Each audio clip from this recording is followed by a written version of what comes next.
Welcome to Space Matrix. Please subscribe and hit the bell icon for more updates. The flight was routine, until it wasn't. As the aircraft carrying European Commission President Ursula von der Leyen descended into Bulgarian airspace, the pilot's digital map went dark.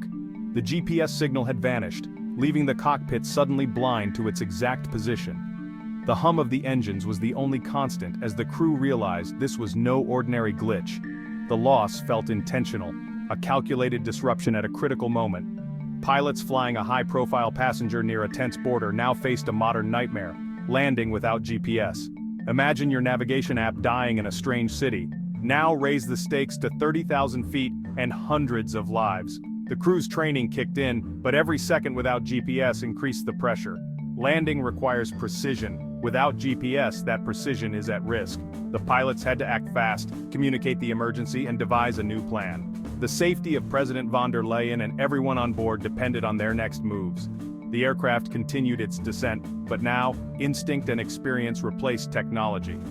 The silence on their screens was a warning. Something was very wrong. This was no longer a routine flight. It was a test of skill and resolve. The crew braced for a landing that would demand everything they knew. The stakes had never been higher. To grasp the danger, you need to know what GPS jamming is. GPS relies on faint signals from satellites to pinpoint location.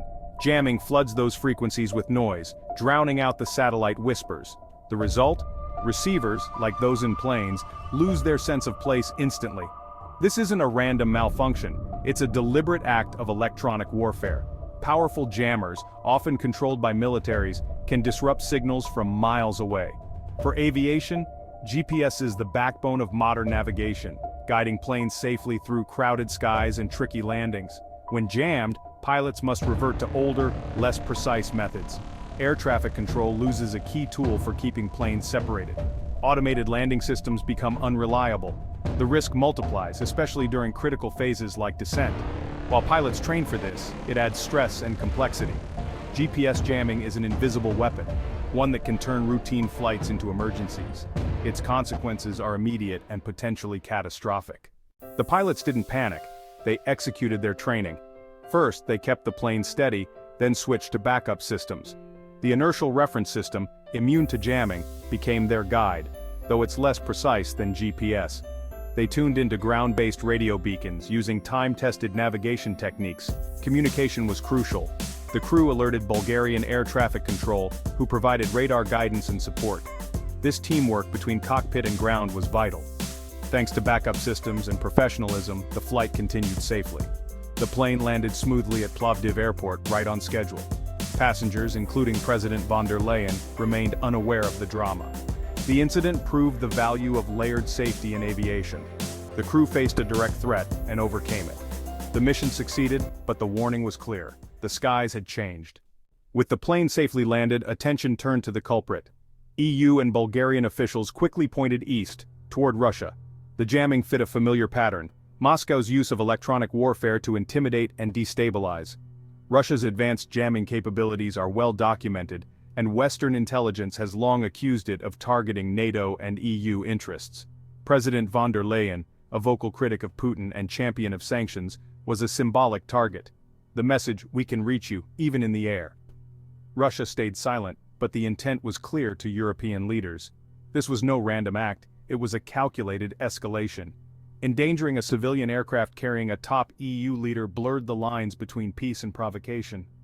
The incident raised the stakes in the ongoing confrontation. Europe had received a chilling warning. The Bulgaria incident was just one part of a broader campaign. Across Europe's eastern flank, GPS jamming has surged, especially in the Baltics. Flights have been diverted, routes cancelled, and airspace made unpredictable.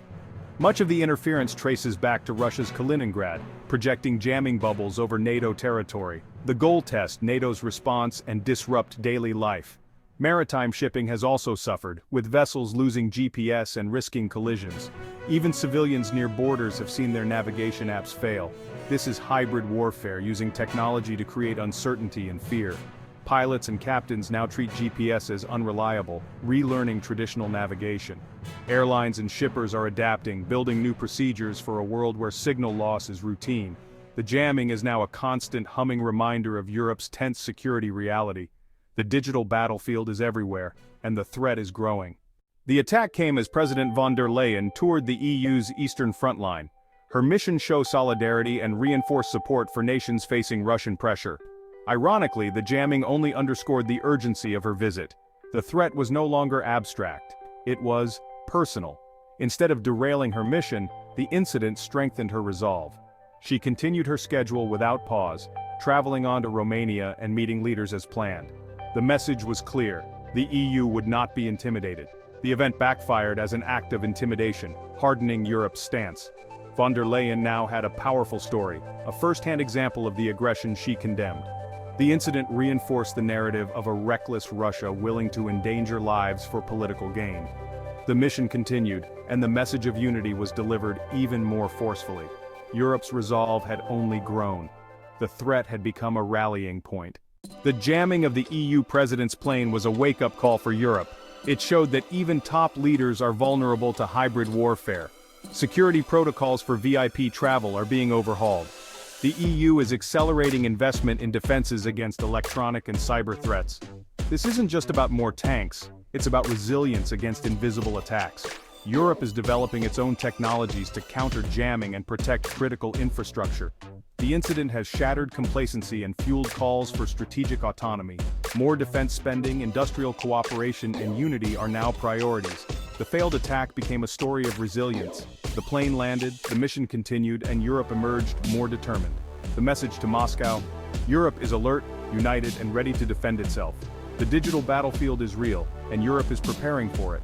The stakes are higher, but so is Europe's resolve. The new age of defense has begun.